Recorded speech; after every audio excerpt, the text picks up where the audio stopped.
welcome to our weekly series of Facebook Live updates dedicated to fair housing. I'm your host, Tiara Pitts, the Director of Fair Housing for South Carolina Realtors, and this is our third week of interviews in celebration of Fair Housing Month. And remember, every Monday at 11:30 to catch these videos and to go back and watch our old videos, which we now have 2 up. So please check those out. They will also be on our YouTube channel, and make sure to subscribe to our YouTube channel where you can see our SCR Legal podcast. So today I'm excited to introduce our guests, Denise Franklin and Richard Trappier. Denise has been a realtor for more than 20 years and is an agent with Blackstream Christie's International Real Estate. Denise lives and practices in the upstate and is a past president of the Greater Greenville Association of Realtors. She is also the founding president of the Upstate Realtors Association and now serves as NARAB's Regional VP. Welcome back to the table again, Denise. Thank you for having me. Thanks for being here. And we also have Richard Trappier, who was born and raised in Florence, South Carolina. Richard served 20 years in the United States Navy before retiring and making a career change. In 2012, he obtained his real estate license and became a member of the Greater PD Realtor Association. In 2017, Richard was Realtor of the Year, and then in 2021, President of Greater PD. Richard currently works with Caldwell Banker and is the SCR DEI Chair for the state. Thank you both for making the drive and here to talk about some fair housing. So I'll start off by asking you both, Denise previously served as the chair of the DEI Council, and Richard is now the chair. So why was it important for both of you to be the chair of that council? For me, it was important because I see that our industry is becoming increasingly more diverse than it has ever been. However, leadership did not look like our industry. And I wanted to see more diversity in our leadership. I wanted to make sure that our members were aware of the possibilities for leadership. And I also wanted the consumer as well as the real estate professionals to know that DEI, diversity, equity, and inclusion, is more complex than just race. It also includes veterans like Richard, and it includes those that are disabled. It's quite complex. It's not as simplistic as race. Thank you. What about you, Richard? Well, for me, I thought it was important, just like Denise said, for me to see people like me in leadership positions. And I think diversity in fair housing is such a broad area until we need to see people from all aspects of life. And, the best way to do that is to serve in a leadership position. So that way, number one, you got people that's coming up under you, that can see, okay, well, hey, if he did it, then, I can do it. And in some ways, I hope it encourages other people to say, hey, well, you know what? I see a need. And so here's my opportunity to jump in and lend a helping hand. So you both spoke about leadership and the importance of leadership, and you both were also involved with our Leadership Academy. You attended yourself, as well as being involved with our Leadership Academy scholarships that we now have through the DEI Council. So Richard, why was it important? Well, can you talk about those scholarships and why that's important and what's available for our members? Well, one of the greatest things that I can say that I've experienced in my real estate career was the Leadership Academy. And I'm very thankful to SCR for offering that. I mean, because it actually, it opens your eyes to so many, different areas, so many different aspects of real estate. Because as we all know, real estate is more than buying and selling houses. And so there's a lot of things that go into real estate, and the Leadership Academy, you can learn about all of that stuff. With the Leadership Academy, DEI actually offers 5 scholarships, And YPN offers one scholarship. The DEI scholarships are open to each and every realtor, but the YPN, you have to be a member of a local YPN committee in order to qualify for those scholarships. But the Leadership Academy is just actually great. Alex, it is one of the greatest things that I could ever say that I've taken a part in real estate. Great. So you both are very involved, and you both, I guess, started at the local level, I would assume. So how has it been being involved, and what are you currently a part of outside of DEI? So outside of DEI, I serve on the state South Carolina Association of Realtors Professional Standards Committee. I serve on my local DEI council. Outside of real estate, I serve on United Housing Connection Council on their executive committee. And of course, I am involved in NARAB, the National Association of Real Estate Brokers. What about you? Well, let's see. For me, I serve on the SCR Legislative Committee. I'm on the Grievance Committee.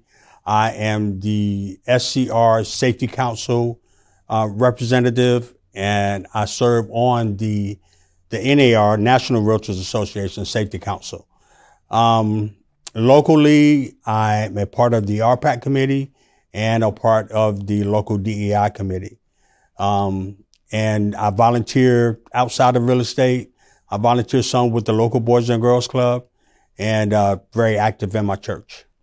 So why is it important to be involved? And a lot of people in real estate, they'll have an issue with something, whether that's our contracts or, things that we put out, our messaging.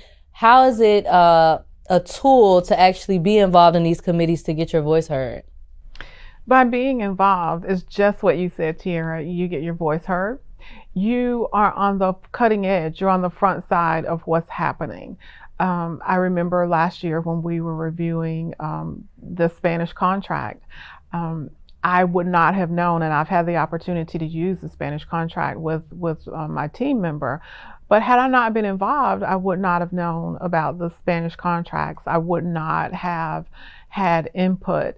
And being involved also helped me understand why some things are done the way they are.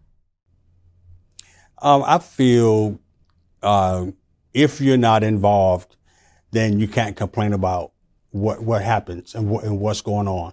You can't complain about the decisions that others make.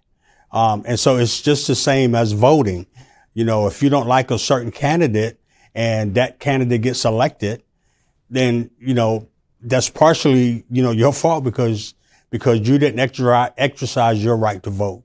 So being involved is, and like Denise said, it gets your voice heard, gets your voice out there. So, that's the importance of being involved. And, that way you can also stay on top of changes. Some changes may be beneficial to everyone. So, that's the importance of being involved. So, what's going on and what's happening in your local area. Of course, this is in celebration of Fair Housing Month. So I want to ask you guys, as African-American realtors and being involved and being in the industry for quite some time, are there ever, when you go into a meeting and you're the only person there and you feel kind of like an outsider, what has been your experience with that, but still knowing that you deserve to be there and you have a seat at the table? Well, for me, that actually came to life when I first started in real estate. And I was the Region 4 RPAC chair. And so we, had to come to Columbia for meetings. And at that time, there wasn't a lot of diversity in the leadership team. And so a lot of times when I came into a meeting, I was the only African American there. And even at the local level, some certain things that were going on, where I was the only, African American there. And so to me, that kind of gave me a sense of uneasiness, I guess. But you deserve to be there. because, you are, the person that was chosen or the person that volunteered to fill that position. So it wasn't an uneasiness about I wasn't qualified to be there, but it was just the fact that, I was the only person that looked like me in that group. Yeah, that can definitely be tough. And since I've been here, I've noticed changes. I've noticed our committees diversifying, and our leadership academy through things like the scholarship, and given those opportunities, we're able to, people that may not have had $1,500 to, pay for this program, while it's a great program, which it could be younger agents, it could be agents that don't really know what's going on. They're like, why would I pay for that? Sure. Just all different things that could keep a barrier from entry into leadership. Right. So now I can definitely say I'm seeing that things are beginning to change. And even with our LT, our leadership team, next year we'll have our first Black president. And that's just such an accomplishment to actually see how far we come and how far we still have to go. Yeah, that's right. So it's been exciting to be a part of that. So Denise, can you speak about NARAB and Realtors Week? Yes. Actually, Realtors Week is happening right now. NARAB is the National Association of Real Estate Brokers. Started in 1947 out of the need. African Americans were not allowed to be a member of NAR, so NARAB was started. And it's ironic that we have some of the same missions. Our mission in NARAB is to educate and empower our realtist members, that they will be more professional and educated, so that we can serve the minorities in the emerging communities. And it's much like the mission of the Realtor organization of NAR. We are here to educate our real estate professionals. And when the least of us are empowered, it lifts all of us. That's awesome. And we're actually collaborating on the DEI Council and the NARAB chapter, which you represent, the region of NARAB is collaborating through an NAR grant. So can you talk about that collaboration? Yes. So thank you so much. We were just approved for the NAR grant, Fair Housing Grant. We are having Region 5, which is composed of North Carolina and South Carolina. We'll be having our regional conference in May 17th and 18th. And we applied for the NAR grant, and we were approved, and it will definitely help us have a more robust conference. It's definitely making it easier. And we have the same goals in terms of fair housing. And it's actually the second time, I think, within this region, you can correct me if I'm wrong, Tiara, but I think it's the second time that Region 5 or someone within Region 5 was awarded the grant. Before, a couple of years ago, it was the Upstate Realtors Association. They received a grant to help with Realtors Week. But Realtors Week is happening. It started yesterday with many of the boards within the region sitting in church service. There are events today. Actually, when I leave here, I'll be going to Rock Hill. They're having a fair housing panel. I'll be there too. I didn't know you were going. Yes, I will be leaving here going to Rock Hill. And there are things going on throughout the week. Wednesday, I think several of the boards are having the community service day, where there'll be, I think my local board is having, they're helping Habitat for Humanity. I think maybe Columbia is helping Habitat for Humanity. And then there's things going on, and it will have the final day, the Community Wealth Building Day on Saturday, where it will be a huge homebuyer workshop. Some of the topics that will be covered will be how to keep Big Mama's house. They will have some one-on-one sessions with attorneys, one-on-one session with realtors, one-on-one session with housing counselors, and discussing the ABCs of home ownership. Wow, that's awesome. Great. So stay tuned for Realtors Week. And if you can be involved, please be involved. You can find that information on NAREB's website. NAREB.com. And also with the DEI Council, which of course Richard is the chair of, if you guys have any opportunities for collaborations or home buyers events that you're throwing in your local area and you need funding or you want realtors involved, this is a time when we're, as the DEI Council, this is what we're here for. So we would love to collaborate and, hear from your organization. I can put you guys on the agenda of our next DEI meeting to see, how we can go towards shared goals. Our shared goals of fair housing, equal housing, educating people, whether that's realtors or consumers, on these issues. So please reach out to me at tpitts@screaltors.org to follow up with any of that, and I can get you in front of our chair here, Richard. So do either of you in your business work with buyers? Yes. So now more than ever, realtors need to know how to present their value to buyers in terms of compensation. And of course, we all see the news and different things going on. So what's your advice for how a realtor can explain their value to a buyer to get them to sign that buyer agency and show why they're getting their compensation? I think the first thing is to know what you offer. You need to know what your value is. What services do you offer? And if you're working with a buyer, from the consultation, you want to bring the buyer. I'm still old school. I want them to come into the office and sit down and discuss their needs, their time frame, their wants, because a lot of times it's not just our needs. We have some wants that we want to accomplish as well. And then they interview the agent as well, so that can you work together? Is this going to be good for both parties, the agent as well as the buyer? And then the agent needs to know, what are your services? Are you going to walk them through step 1 through closing? And step 1 is the consultation. The next step is the pre-approval process. And then we talk about, what are you looking for in a home? So know the services that you offer. And that's how that's the best way, the first way to know how to service the buyer. Yeah, I think you're absolutely right, Denise. I think the first and foremost, you need to be able to present to that potential client what you bring to the table and what services that you offer.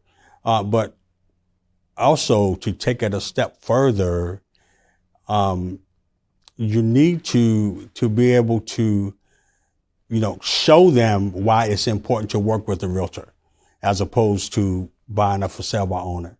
And so one of the ways we do that is to explain to them what our services offer.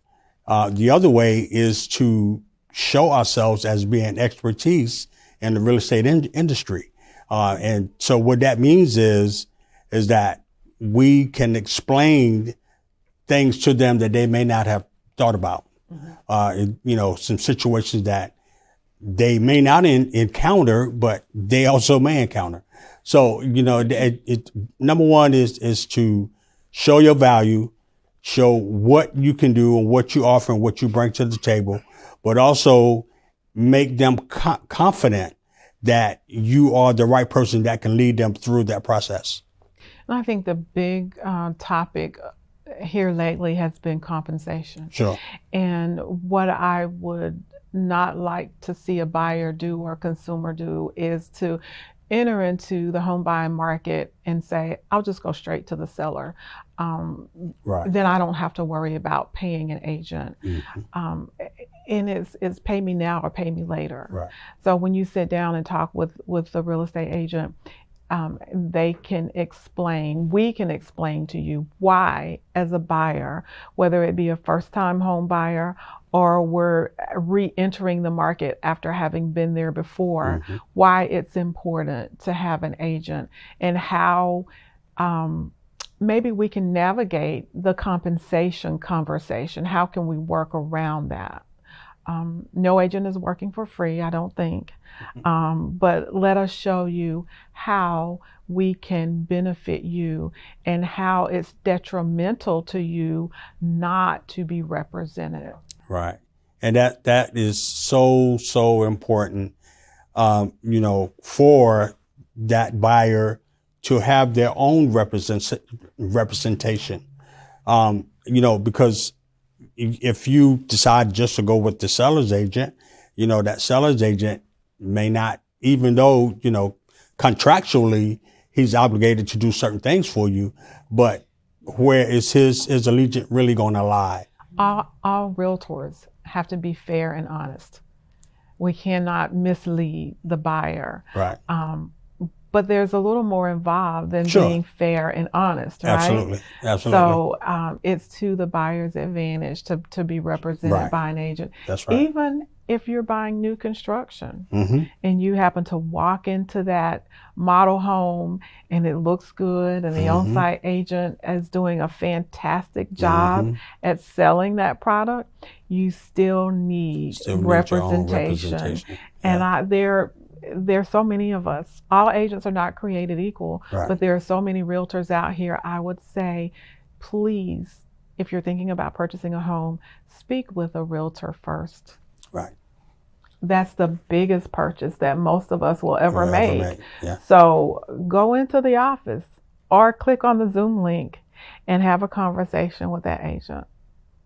So you mentioned that you interview a client just as much as they interview you to see if you'll be a good fit together. So in terms of fair housing, how do you deal with the client who may be trying to violate fair housing? So I navigate that by asking for clarification, making sure I understand what they're asking, because sometimes they want to know, well, who lives here, and so I want to be clear what they're asking.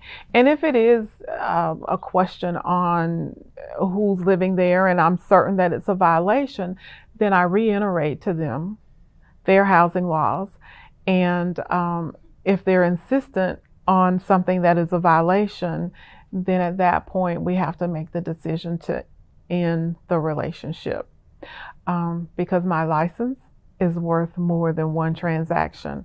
And definitely my reputation is worth more than one transaction. We just can't enter into conversations about racial makeup, religious makeup, familiar status, and things of that kind. We can't enter into those conversations. And if it's important for someone to live in a neighborhood with children because they have children, then I advise them come back later in the day when maybe kids are out of school or on the weekend, drive around the neighborhood. If they're concerned, if there are any criminals in the area, then they need to check with the police department and see what the crime reports have been for that particular area. And I would say this, I caution, because there's a lot of gentrification going on, and what may have been the makeup of an area 3 years ago may not be the makeup of the criminal makeup of an area now.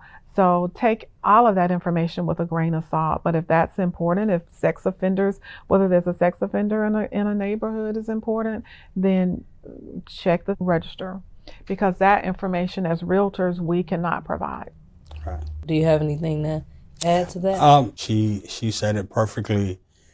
If you have any questions, number one, make sure you get a clear understanding about, and also try to understand the reasoning behind the question that person is asking. Because sometimes, people can ask questions, but they ask it the wrong way. And then, sometimes we assume things that, necessarily may not be the fact.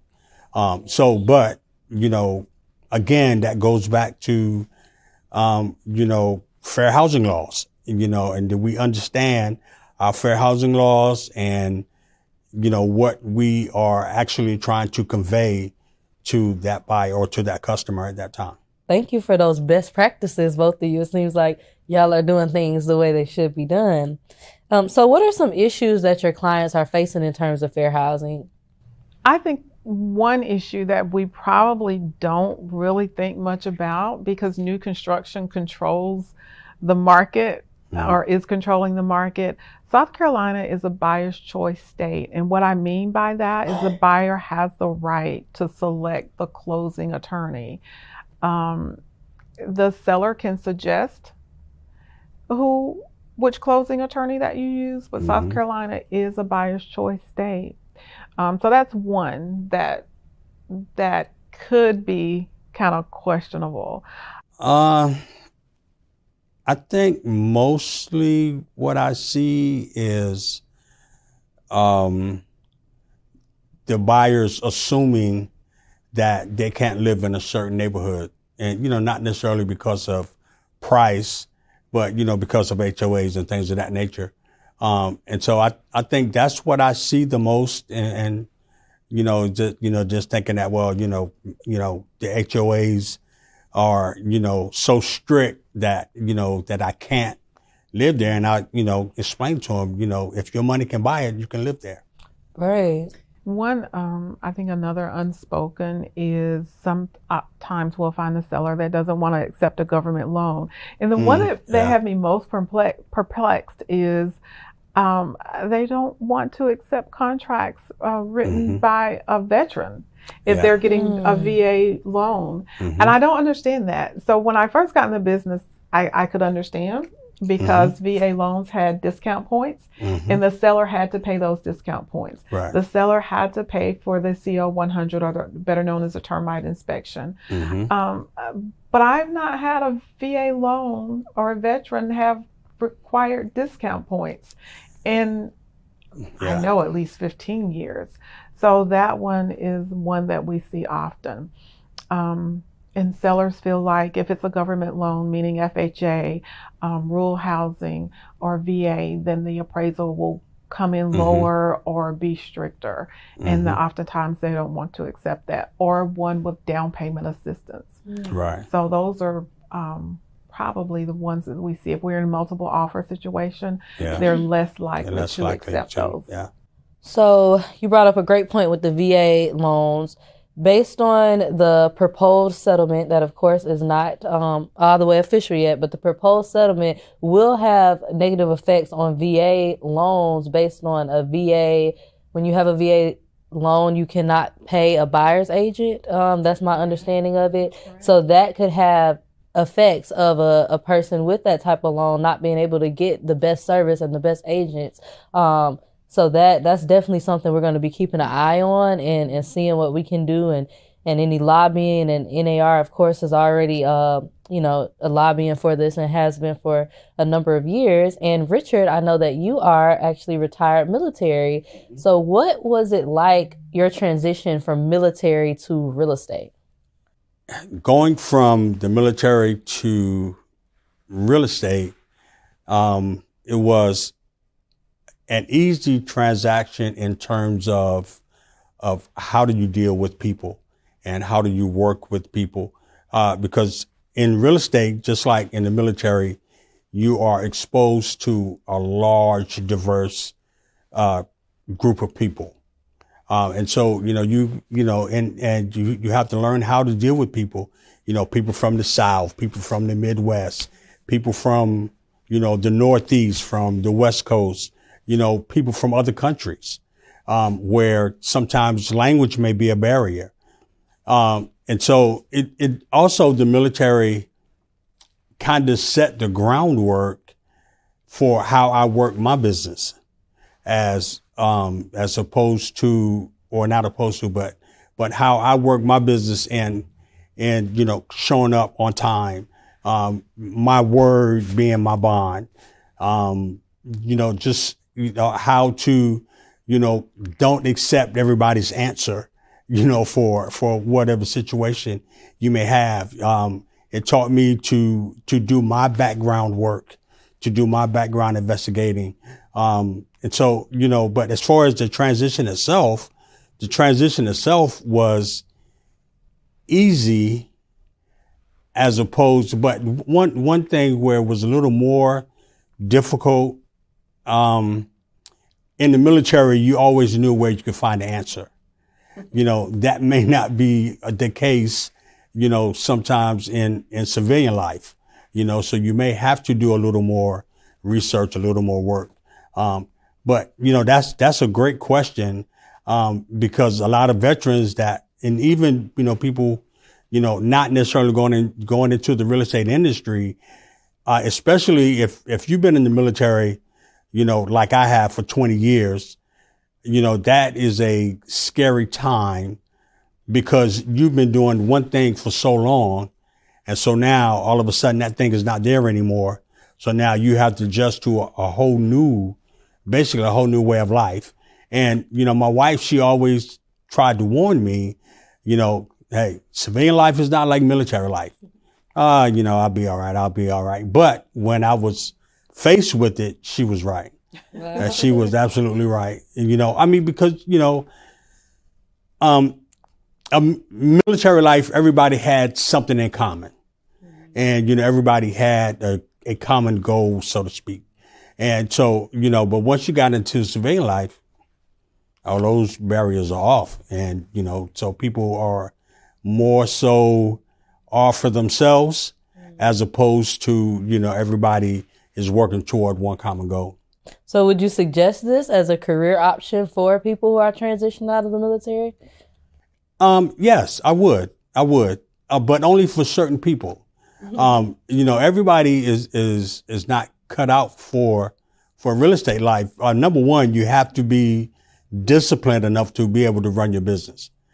Because, I don't have a supervisor where I have to check in like every day, and so, that's the one thing that you have to be able to work your business on your own. So you have to go out and get your own business.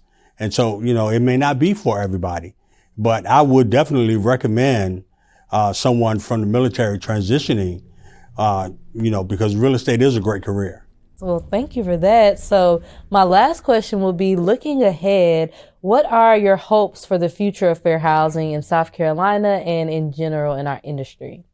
My hope is that each person would be judged by their character, their content, and their financial ability to repay, more than or rather than the color of their skin or even the type of mortgage that they're getting. Yes, it's a good one.